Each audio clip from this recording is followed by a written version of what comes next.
শরীফ ভাই, আপনি নিশ্চয়ই শুনছিলেন গরু নিয়ে একটা বড় ধরনের ঝামেলায় পড়ে গেছে পশ্চিমবঙ্গ। বলছে গরুর গেরোয় আটকে গেছে, কেউ কেউ বলছে। আপনি আসলে বিষয়টি কিভাবে দেখছেন? এই গরু জন্ম সনদ লাগবে শেষ পর্যন্ত? ধন্যবাদ আপনাকে, ধন্যবাদ সাথের আলোচক এবং দর্শক শ্রোতাদেরকে।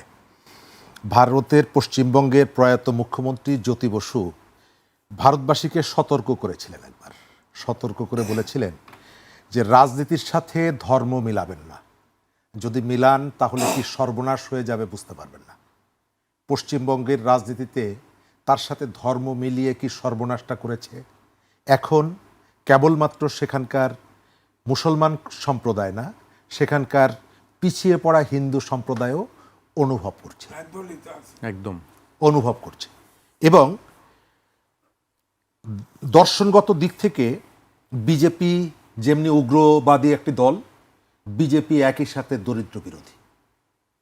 বিজেপি একদিকে উগ্রপন্থী একটা রাজনৈতিক দল, বিজেপি একই সাথে গরিব মানুষের বিপক্ষের একটা রাজনৈতিক দল। এবং তারা ভারতের কর্পোরেট পুঁজিকে রিপ্রেজেন্ট করে এবং তারা চেষ্টা করে নানাভাবে দরিদ্রকে কিভাবে পিছিয়ে রাখা যায়। ভারতের হিন্দুত্ববাদ বিস্তৃত হয়েছে, তার মানে এই না যে ভারতের একেবারে যে নিম্নবর্গের যে হিন্দুরা তারা ভালো আছে, তারা ভালো নেই। কেন? কারণ হচ্ছে বিজেপির রাজনীতির দর্শনগত যে ঘৃণা মানুষের প্রতি, সেই মানুষের মধ্যে ওই দরিদ্র মানুষও আছে। পশ্চিমবঙ্গে সে যে সিদ্ধান্তটা নিয়েছে, এর ভেতর থেকে ভারতের অর্থনীতি ডিস্ট্রয় হয়ে যাবে আমি এটি মনে করি না। কিন্তু পশ্চিমবঙ্গের যারা এই গরুটা লালন পালন করেন তারা কারা? তারা খুব বিত্তশালী, তারা খুব ধনী, তা সেই সম্প্রদায়ের লোক না। দুটো গরু সারা বছর ধরে, 3 বছর, 5 বছর, 10 বছর ধরে খুব যত্ন করে পোষে, কারণ এটা কখনো না কখনো তাকে এক ধরনের সহায় সম্বল হিসাবে সে এটিকে লালন পালন করে। আজকে এসে মাত্র 1 মাস আগে আপনি ক্ষমতায় বসে আজকে সিদ্ধান্ত নিয়ে নিলেন যে এই কাজটি করা যাবে না। এবং এটি গরুর মাংস খাওয়া যাবে কি যাবে না, এটা হিন্দু ধর্মের যে বিশ্লেষক তাদের মধ্যে কিন্তু বিতর্ক আছে, এটা নিয়ে নানাভাবে বিতর্ক আছে।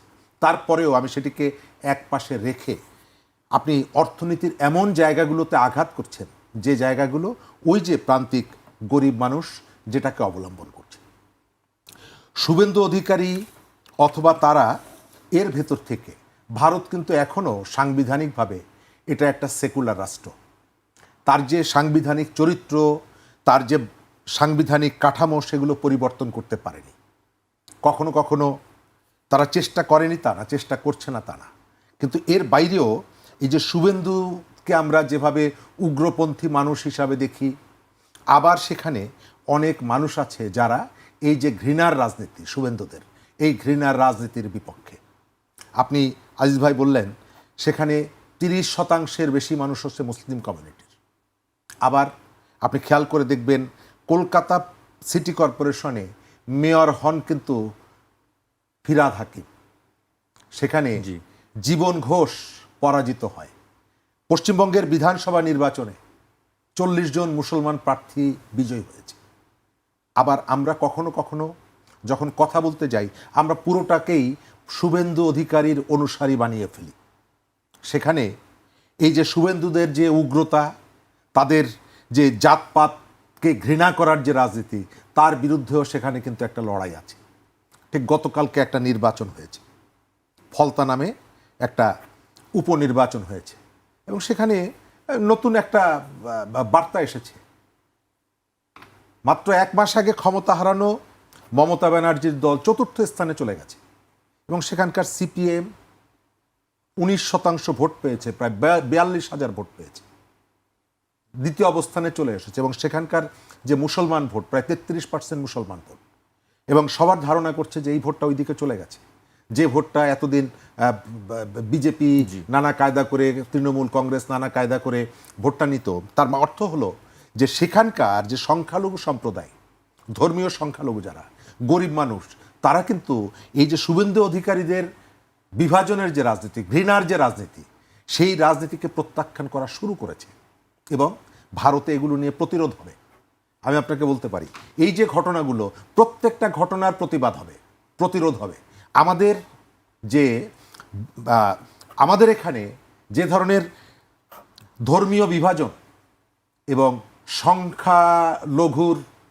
সংখ্যাগুরুর যে রাজনীতির যে বিভাজন, তার মধ্যে স্রোত একরকমের বয় না, কিন্তু সেখানে এই যে 30% কথা বলছি না, এই 30% আপনি দেখলেন যে সেখানকার নাখোদা মসজিদের ইমাম তিনি একটা বার্তা দিয়েছেন, এবং এই বার্তাটা কি, যে ঐক্যবদ্ধ হও, ঘৃণার রাজনীতির বিরুদ্ধে ঐক্যবদ্ধ হও।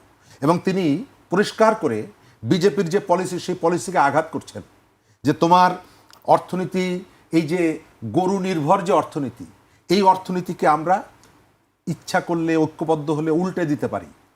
এই যে সাহসটা আছে সেখানকার মানুষের, সংখ্যালঘু কমিউনিটি, এই সাহসটাই হচ্ছে এই ঘৃণার রাজনীতিকে উপড়ে ফেলবে, ঘৃণার রাজনীতিকে পরাজিত করবে। আমরা কখনো কখনো ভুল করে পুরোটাকে এক করে ফেলি। এই যে ইমাম এই আহ্বানটা জানিয়েছে, আমরা তাকেও ঠেলে দিই ওইদিকে।